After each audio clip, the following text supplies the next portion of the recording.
Okay, guys, just wrapping up through week 4 into week 5 and 6. Progression has been fairly good over across the board with everybody, so excited about that. Last 2 or so weeks to really zone in on and dial things in if they haven't already been. If you've been doing great, keep doing what you're doing.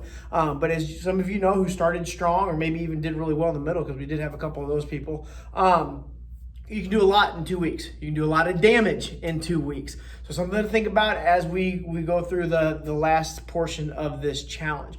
What I want to brush in on today is just kind of prepping everybody. And I know some people have done it previously, is maintenance. Now we'll have a maintenance program, but I'm just talking about maintenance in general, guys.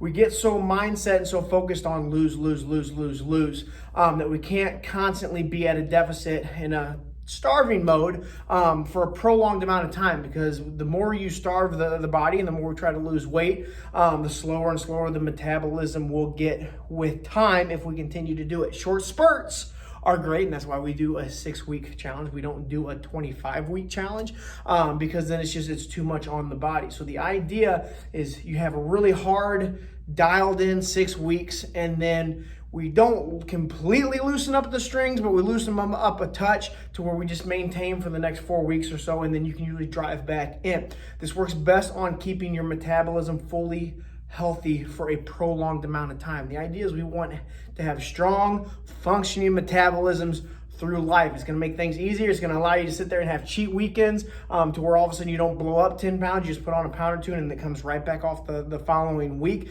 Now, we will have a program like we did the previous challenge, a 4-week maintenance program. But I find this is big, the program, because it's the accountability, as we all know, that makes the difference. And the accountability through summer can sometimes just be what I call damage control. We're going to eat a little bit more. We're going to drink a little bit more. We're going to be a little bit more social. You're going to be at more sporting events where you don't have the best options. So when you do a challenge program or just in that mindset, it keeps you a little more accountable. So instead of having the 2 beers and the hot dog at the ballpark, you have a beer and a small snack instead of double that. You get what I'm saying? So like the idea is that we just sit there and we don't put, say we lose 10 pounds in a challenge, we don't put 6 of those back on, and then the next challenge starts and we're gonna try to fight to get those original 6 back off again.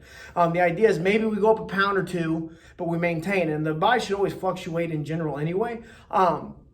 But the idea is we just kind of keep it under control so we don't backtrack, so we don't have to start all over the next time we decide we want to drop a little bit of weight or tighten things up a little bit. So that's my biggest push and preach about maintenance in general. Not that you have to do the maintenance program. Again, we will provide it, but just something to think about as we go in. So you don't want to maintain, say you're on week 6, you don't want to keep those calories and keep dropping them or keep shifting those macros for the next 4, 5, 6 weeks, just even out on your own. You may want to lose, but you're going to benefit much more if we're just kind of flatlining for a couple months, maintain a little bit, and then try to drive and drop back down a little bit. You're going to feel better, your energy is going to be better, your workouts are going to be better, you're going to get stronger, and the metabolism is going to work more efficiently through a long period of time. Because again, guys, we crash them out because we try to deficit too much or we eat too much. We want to keep it right in the middle. So hope that makes sense for you guys. Ask us questions about maintenance or the maintenance program. We're here to help you guys prolong and keep the results that we get through these challenges, so we keep you guys moving forward.